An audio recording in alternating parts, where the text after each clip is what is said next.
देटाच्या हृदयाला दरारून घाम फुटावा अशी ती एक भयानक रात्र होती.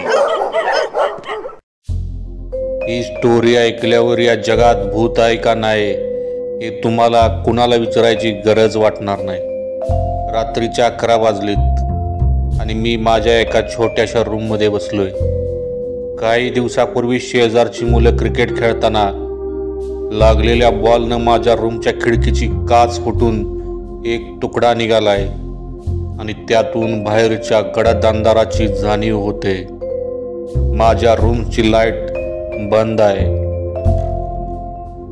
सायलेंट मोडवर चार्जिंगला लावलेला मोबाईल माझा अनुभव तुमच्यासाठी पाठवतोय. कुणाला खरा वाटेल तर कुणी खोटं समजून माझी मस्करी करेल. असो, आपल्यापैकी अनेक जण काम करत करत आपलं शिक्षण पूर्ण करतात. मी असाच एक पार्ट टाईम काम करत होतो. दिवसभर कॉलेज करून रात्री शेजारच्या काकांची रिक्षा चालवायचो. थोडीफार कमाई व्हायची. जितके जास्त काम तितके जास्त पैसे. त्यामुळं कामातून वेळेचं भान राहत नव्हतं. अभ्यासाचं साहित्य जाताना रिक्षामध्ये ठेवायचं म्हणजे कस्टमर येईपर्यंत थोडा अभ्यास. ऑगस्ट 2015 शुक्रवार. त्या दिवशी सकाळपासून जोरदार पाऊस सुरू होता. शेवटी पावसाळ्याचे दिवस.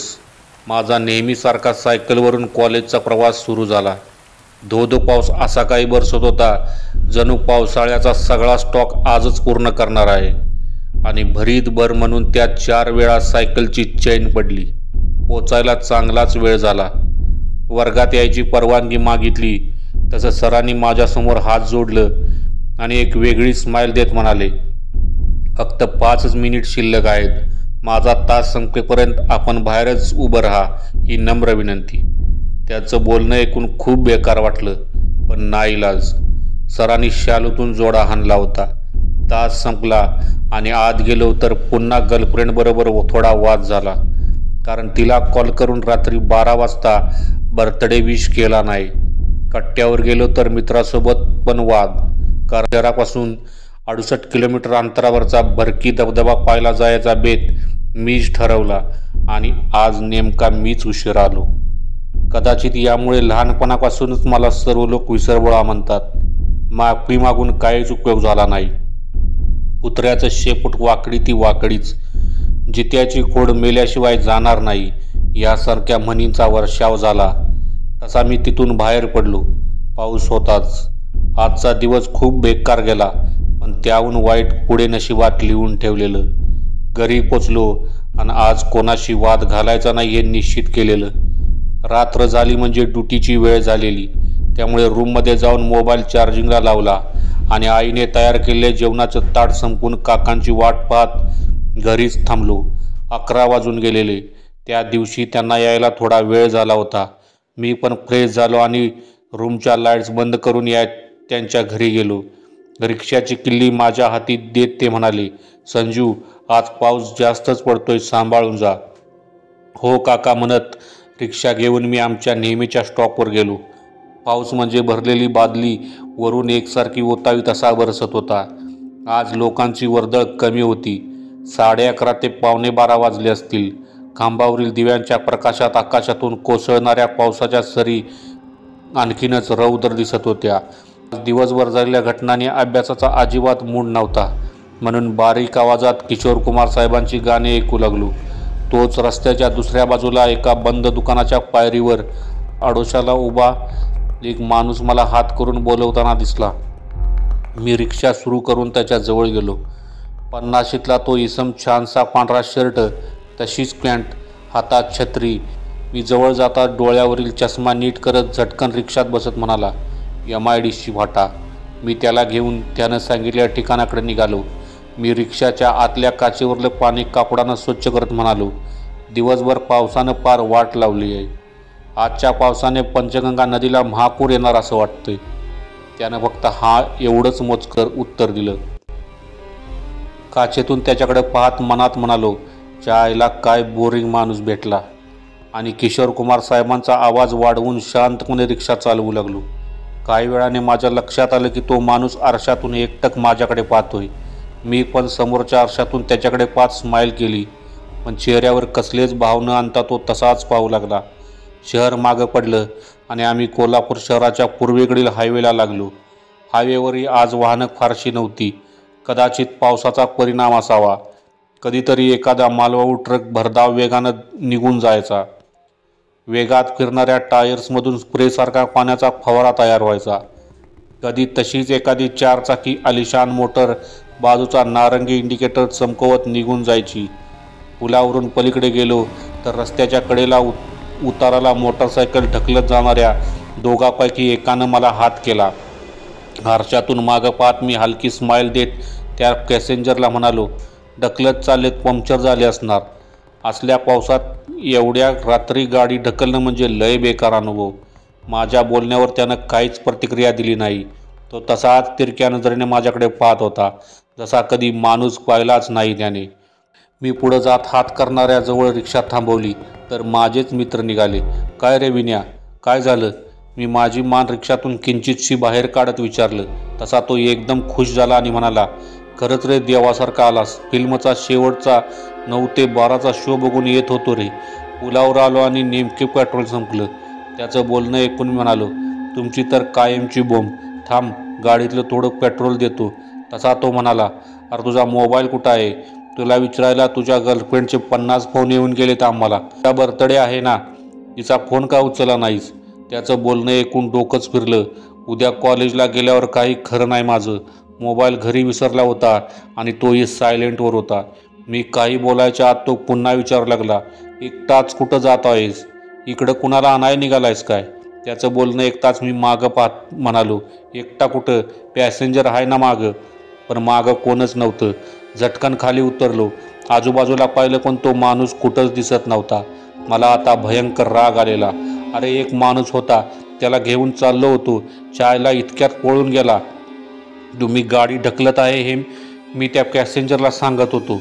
माझं बोलणं ऐकून विनोद जरा वैतागतच म्हणाला, मी तुझी रिक्षा खूप लांबून बघत होतो. मला तर कोणीच उतरून गेलेलं दिसलं नाही. माझं डोकं चक्रावलं. इतक्या वेळ त्या माणसासोबत मी बोलत होतो आणि इतक्यात गेला कुठं? शक्यच नाही. पैसे द्यायला लागतील म्हणून पळून गेला असेल. जास्त विचार न करता मी त्याला रिक्षातील थोडं पेट्रोल पाईपनं काढून दिलं आणि तिथून मागं फिरालो. खूप राग आला होता. चायला इतकं लांब येऊन फुकट पेट्रोल जळलं. त्या विचारात रिक्षा चालवत होतो. पावसाचा जोर किंचितसा कमी झालेला. वाहनांची किरकोळ ये जा सुरू होती. काही वेळातच एक आराम बस मला ओव्हरटेक करत हायवेवरील पुलावरून शहराच्या दिशेने गेली. मीही त्या पुलाखालून शहरात जायला टर्न घेतला. तशी माझी नजर पुलापासून थोड्या दूर बसस्टॉपमध्ये उभ्या एका दाम्पत्यावर गेलं. कुठं जायचं आहे विचारायला गाडी त्यांच्या जवळ नेली. पण मी काही बोलणार तोच त्यांनी मला हात करून थांबवलं. ते आत बसले. तसं मीटर सुरू करून निघालो. त्यांना थोडं दूर जायचं होतं. त्यांनी सांगितलेल्या ठिकाणाकडे आमचा प्रवास सुरू झाला. रात्रीचा 1-1:30 वाजला असेल. त्यांना घेऊन माझी रिक्षा पुढं निघाली. काचेवर पडणारे पाणी बाजूला करत वायपर एकसारखा फिरत होता. आभाळ लक्क काळोखानं भरलं होतं. पावसाची रिपरिप सुरूच होती. रस्त्यात काही ठिकाणी खड्डे आणि त्यात साठलेलं पाणी, त्यामुळे मी जरा जपूनच चालवत होतो. दोन्ही बाजूला वडाची मोठमोठी झाडं होती. मी आरशातून थोडं मागं पाहिलं तर दोघे गप्पा मारण्यात व्यस्त होते. पण मी यासाठी पाहिलं की ते पळून गेले की अजून आहेत. थोड्या वेळात मला समोर एक माणूस दिसला. तो शांत उभा होता. मी रिक्षा त्याच्या जवळ नेली आणि डोकंच फिरलं.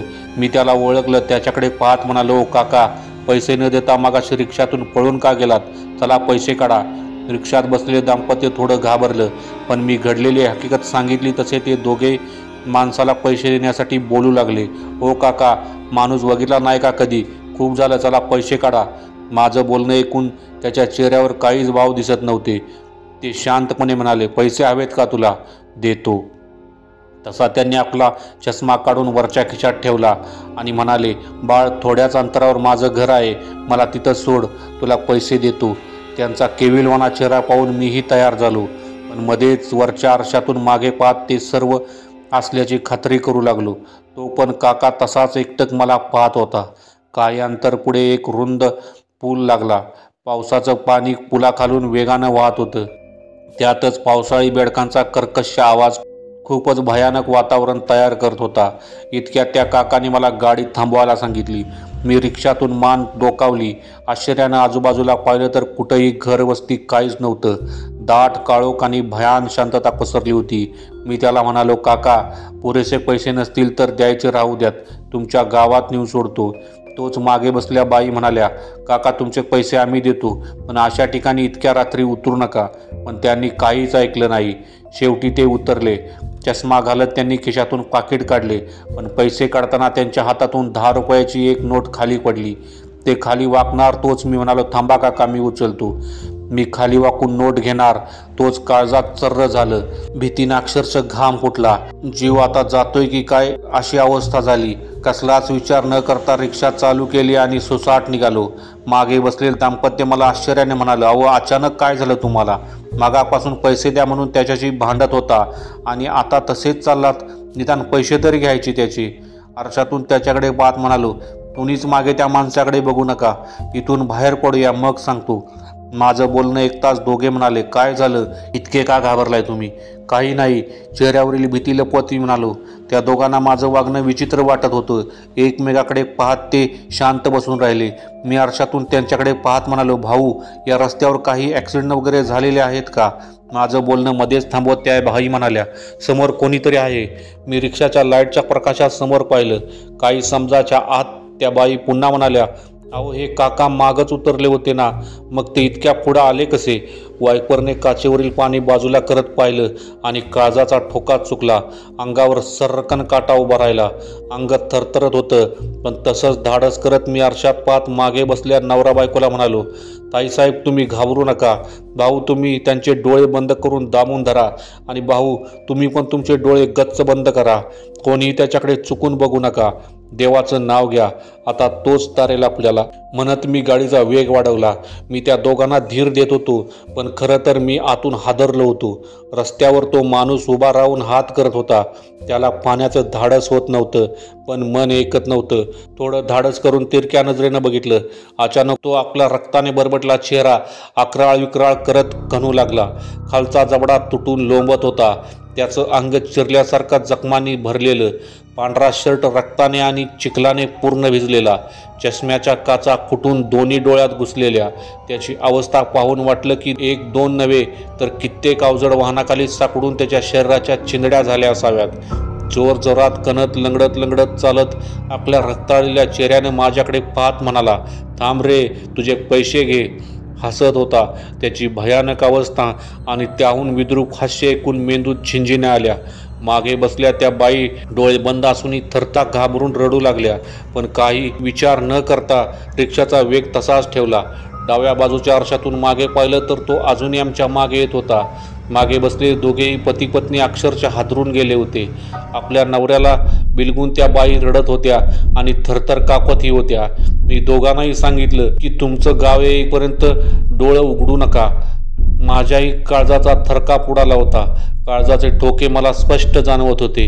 अजूनही डोका टळला नव्हता. त्याची हद्द संपेपर्यंत ते आम्हाला बस सोडणार नव्हते. श्वास रोखून मी रिक्षा चालवत होतो. वरील काचेतून मागे पाहिले तर दोघेही पती पत्नी भीतीने अजूनही डोळे बंद करून थरथर होत होते. मीही आज मनापासून घाबरलो होतो. समोर पाहत रिक्षा चालवू लागलो. तोच एक पांढरी आकृती एका क्षणापुरती दिसली आणि गायब झाली. तसा अंगावर काटा उभा राहिला. आरशातून मागे त्या पती पत्नीला पाहिलं आणि काळजाला ठोका चुकला. ते दोघे तसेच भीतीने थरथरत खाली मान घालून बसलेले आणि त्यांच्या शेजारी ती मूर्ती दिसू लागली आणि पुन्हा नाहीशी झाली. काही अंतरापर्यंत हा लपंडाव चालत होता, पण त्याच्या नजरेत न बघता मी रिक्षा तशीच वेगाने नेत होतो. गावाचं स्मशान उलटून पुढं आलो आणि अचानक मागून आलेल्या एका भयानक आवाजाने कानठळ्या बसल्या. चुकलास चुकलास. आवाज इतका भीषण होता दोघेही हादरून गेलो.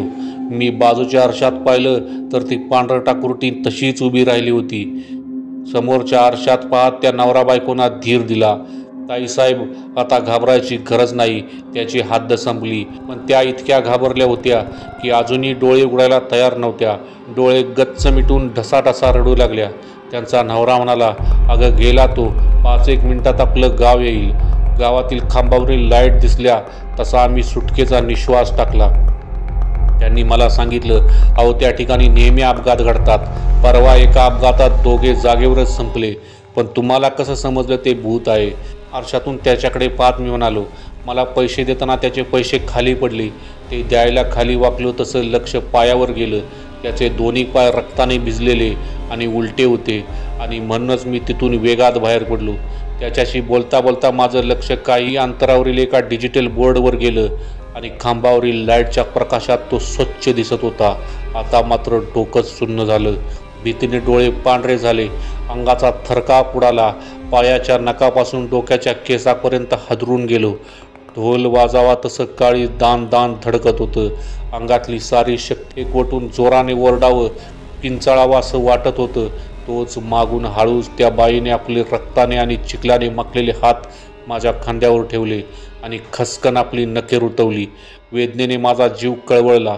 तशी मागून माझ्या कानाजवळ येत त्या पुटपुटल्या, त्याचे उलटे पाय तुला दिसले आणि आमचे पाय कसे आहेत ते कुठं बघितलेस? एवढं बोलून ती भरड्या आवाजात एक भीषण हास्य करून जोरात किंचाळली. आरशातून मी मागे पाहिलं तसं काळी छाती पाडून बाहेर यावं असा हादरलो. तिचं डोकं फुटून केसातून वाहणारं रक्त तिच्या चेहऱ्यावर पसरलं होतं. तिच्या नवऱ्याची पण तीच अवस्था होती. आपले दोन्ही डोळे मोठे करून दोघांनी आपलं रक्ताला जबडा पसरला आणि भयान हास्य केलं. आता माझ्या तोंडातून शब्दच फुटत नव्हते. असं वाटलं हा माझ्या आयुष्याचा शेवटचा क्षण आहे. एका क्षणात आई वडील मित्रमैत्रिणी सर्वांचे चेहरे डोळ्यासमोर उभे राहिले. डोळ्यावर अंधारे आली तशी माझी रिक्षा जोरात त्या लोखंडी खांबावर धडकली आणि मी बेशुद्ध झालो. त्या डिजिटल बोर्डवर त्याच पती पत्नीचे फोटो लावलेले जे रिक्षात होते आणि खाली लिहिलेलं, आमचे परममित्र आणि त्यांच्या पत्नीचे अपघातात दुर्दैवी निधन. ना भावपूर्ण श्रद्धांजली. शुद्धीवर आलो तेव्हा हॉस्पिटलमध्ये होतो. डॉक्टर माझ्या शेजारील कोणावर तरी ऑपरेशन करत होते. ऑपरेशन चिरफाड असल्या गोष्ट पाहायला धाडस होत नव्हतं. त्यामुळे लगेच बाहेर आलो तर समोर माझा मित्र परिवार दिसला. काही बोलणार तोच समोरून 2 वॉर्डबॉय एका जखमी निपचित पडल्या मुलीला आत घेऊन गेले. कदाचित ती संपली होती. तिला बघून थोडं वाईट वाटलं.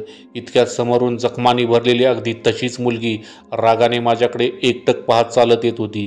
मी ओळखलं. आता हिच्यासारखीच एक जखमी मुलगी आत नेली. रक्तक्त्या नजरेने ती मुलगी माझ्याकडे पाहत आत त्या रूममध्ये गेली आणि माझी नजर रूमच्या बाहेर वरलेल्या बोर्डवर गेली आणि त्यावर लिहिलेले शब्द वाचून मेंदूत लाल मुंग्यांचं वारूळ उठल्यासारखं झालं. आता मात्र मेंदूच बधीर झाला होता. तसाच धावत आत गेलो आणि समोरचं दृश्य पाहून विचार करायची शक्तीच संपली. सर्व काही कल्पनाशक्ती पलीकडचं होतं. आत ऑपरेशन नाही, पोस्टमार्टम सुरू होतं. तेही माझ्या शरीराचं. ते पोस्टमार्टम रूम होती. या घटनेनंतर लगेच माझे आई वडील हे घर सोडून गावी गेले कायमचे. पण मी आजही माझ्या छोट्याशा रूममध्ये असतो. या घटनेला 7 महिने उलटून गेले. काही दिवसापूर्वी शेजारची मुलं क्रिकेट खेळताना बॉलने माझ्या रूमच्या खिडकीची काच फुटून एक तुकडा निघालाय. तो बॉल माझ्या रूममध्ये पडलाय. बॉल कोणीच न्यायला आलं नाही. माझ्या रूममध्ये सर्व लाईट्स बंद आहेत आणि नेहमी बंदच असतात. त्या रात्री चार्जिंगला लावलेला मोबाईल तिथंच आणि तसाच आहे. नेहमी चार्ज होत राहतो.